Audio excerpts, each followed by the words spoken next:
네, 이제 증발에 대한 얘기를 한번 해봅시다. 증발이라고 하는 것은 액체상하고 기체상하고 이렇게 맞닿아 있는 이런 경계면에서 액체상이 액체 간의 어떤 인력을 극복하고 기체 쪽으로, 기체상으로 나아가는 것을 우리가 증발이라고 보통 얘기를 하죠.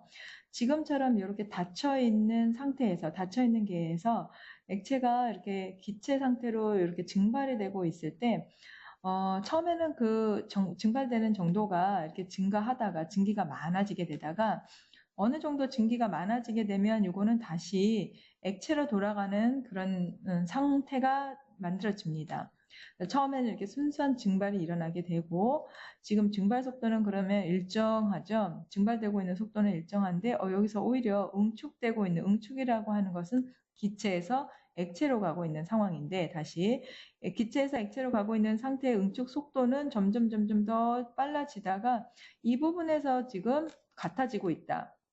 그러면 우리가 눈으로 볼 때는 이때는 멈춰 있는 것처럼 보입니다. 더 이상 증발이 일어나지 않고 멈춰 있는 상태로 보이는데 실제로는 멈춰 있는 게 아니고 이거는 속도가 같아지는 거죠. 즉 액체에서 기체, 기체에서 액체로 가고 있는 이 상황, 속도가 서로 같아지고 있는 이 부분을 우리가 동적 평형 상태라는 표현을 씁니다. 그래서 계속 움직이면서 계속 액체로 가고 또다시 계속 기체로 돌아가고 있는데 움직이면서 그 속도만 같아지기 때문에 우리가 볼 때는 이게 일정해지는 것. 그래서 마치 멈춰 있는 것과 같은 그런 평형이 이루어진다는 거죠. 동적 평형 상태가 있는 것, 때를 우리가 평형 증기압이라고 얘기를 합니다. 그래서 더 이상 따로 증발이 되지 않고 이제 이런 정도의 증기가 만들어지면 평형이 이루어질 텐데 그것을 우리가 평형 증기압이라고 보통 표현을 하죠. 보통 우리가 증발되는 것과 또 끓는 것의 차이점을 이제 물어보면, 대부분 쉽게 잘 답변을 하지 못하는 경우가 있어요. 증발이라고 하는 것과 끓음의 차이점을 잘 인식하지 못하기 때문이죠. 증발이라고 하는 것은 액체에서 기체로 가는 것 같습니다. 끓음도 역시 액체에서 기체 상태로 가는 것 같아요.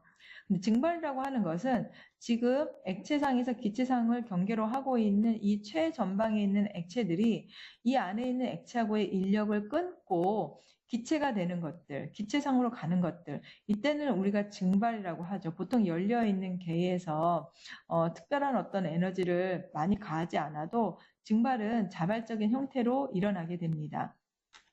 그렇지만 끓음이라고 하는 것은 일단 이 대기 압력을 극복할 수 있을 만큼의 증기들이 만들어지는 것을 우리가 끓음이라고 얘기를 하고요.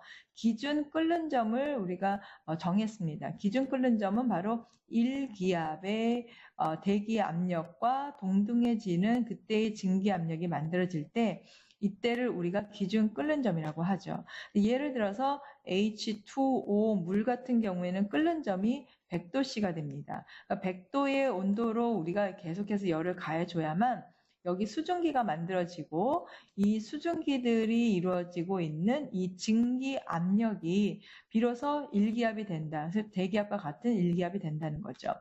그렇다면 다시 얘기해서 만약에 기준 끓는 점이 아닌 압력이 1기압 이하다. 그래서 1기압보다 더 작은 상태일 경우에는 끓는 점은 얼마가 될까? 볼링 포인트라고 하죠. 이 끓는 점은 우리가 기대했던 100도씨보다 커질 것이냐 작아질 것이냐만 여러분들이 판단을 하면 돼요.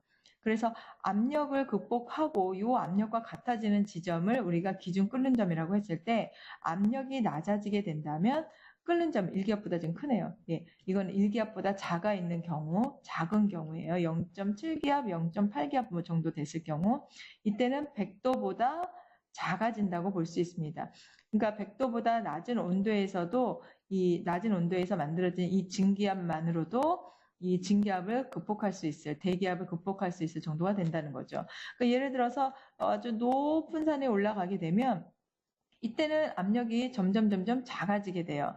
그래서 여기 1기압 상태에 있었을 때의 끓는 점이 100도라고 하면 위로 올라갈수록 끓는 점은 점차적으로 낮아진다고 볼 수 있는 거죠. 만약에 압력이 아예 없다라고 하면은 굉장히 이 물을 끓는 물을 어떤 인력을 끊는 힘이 약해도 끊어질 거예요. 그래서 한 번은 그 진공 챔버를 여기다 이렇게 만들어 놓고 이 안에 거의 백큐ම් 상태로 만들어 둡니다. 그리고 여기다 물을 뒀을 때 이 물이 한 30도 정도? 제 기억에는 네, 그 정도의 온도 내외에서도 물이 끓어서 수증기가 될 수 있다는 거죠. 그러니까 웬만해서는 100도씨로 펄펄 끓여야지만 수증기가 될 텐데 그 정도의 온도를 주지 않고 뭐 2, 30도, 40도 정도의 온도만으로도 똑같은 종류의 수증기가 만들어진다면 이거는 에너지 효율적 면에서도 상당히 좋은 겁니다. 그래서 압력만 우리가 낮춰주게 된다면 똑같은 수증기를 얻을 수 있다.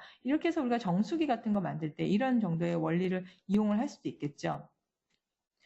자, 여기서는 또 다른 실험을 해봤어요. 여긴 지금 진공 상태고 이 안에 지금 760토르 1기압이죠. 1기압. 그리고 수온이 여기 들어있는 거예요. 그래서 수온 같은 경우는 아무것도 들어있지 않는 진공 상태에서는 1기압을 그대로 유지할 수 있는 거고 여기는 지금 물이 들어있습니다. H2O 물. 근데 H2O 물이 증기가 됐을 경우에 이때는 물론 온도들은 다 통제 변인이겠죠. 통제 변인이죠. 그래서 일정한 어떤 압력, 증기 압력을 갖게 될 텐데 그것 때문에 지금 이렇게 수온을 밀어낸 거예요. 그때 밀어낸 것이 지금 24토르. 아, 이 안에 있는 증기는 24토르 정도가 되는구나. 여기는 지금 에탄올입니다. 에탄올 우리 알코올이죠. 이 에탄올은 지금 증기가 아까 봤던 물보다 더 많이 만들어졌네요. 증기가 더 많이 만들어져서 여기 수온을 더 많이 밀어냈다. 그리고 C2H 다섯 두 개의 O라고 되어 있는 거는 디에틸 에테르라고 하는 이건 에테르 물질이에요. 그래서 굉장히 결합력이 약합니다. 증기가 잘 만들어지죠. 에테르. 자, 이때는 525토르 정도의 네, 증기 압력이 나타냈다는 것은 지금 굉장히 분자 간의 인력이 작다는 거. 그래서 여기 증발이 많이 돼서 증기 압력이 상당히 크다는 거예요. 자, 물 같은 경우에는 수소 결합을 하고 있는 물질입니다. 물론 알코올도 에탄올도 수소 결합을 하고 있는 물질이에요. 그렇지만 물 분자의 수소 결합이 알코올보다도 더 결합하고 있는 어떤 분자의 개수랄까 가능성이 더 많기 때문에 물이 끓는 점은 100도가 되고 이때 알코올의 끓는 점은 한 78도 정도 보통 되고요. 78도. 에테르의 끓는 점은 이것보다도 훨씬 더 낮겠죠. 한 34도 정도인가? 네, 그 정도 될 텐데 그 말은 분자 간의 인력이 물이 가장 크다. 우리 한번 정리를 해볼게요. 자, 증기 압력이 가장 큰 거는 뭐였습니까?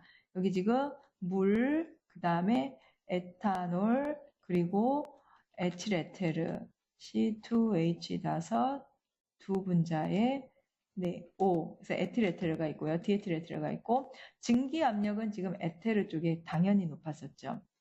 그 다음에 증기 압력이 크다는 것은 그만큼 분자 간의 인력이 작다는 거예요. 분자 간의 인력이 가장 큰 것은 이번에는 물이 되겠죠. 물이 가장 분자 간의 인력이 크고 그 다음에 알코올, 그 다음에 에테르가 가장 분자 간의 인력이 작다.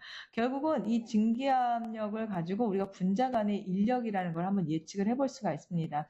증기압이 굉장히 크다는 거, 같은 온도에서 크다는 거는 그만큼 증기가 빨리 잘 만들어진다는 것이고 증기가 잘 만들어진다는 거는 액체 간의 인력이 작다는 것이고 그래서 가능한 한 증기압력이 작은 쪽이 증기압력이 작은 것이 분자 간의 인력이 크다. 그래서 분자 간의 인력을 나타내는 어떤 인력의 척도로도 증기압력을 사용할 수 있다는 거죠.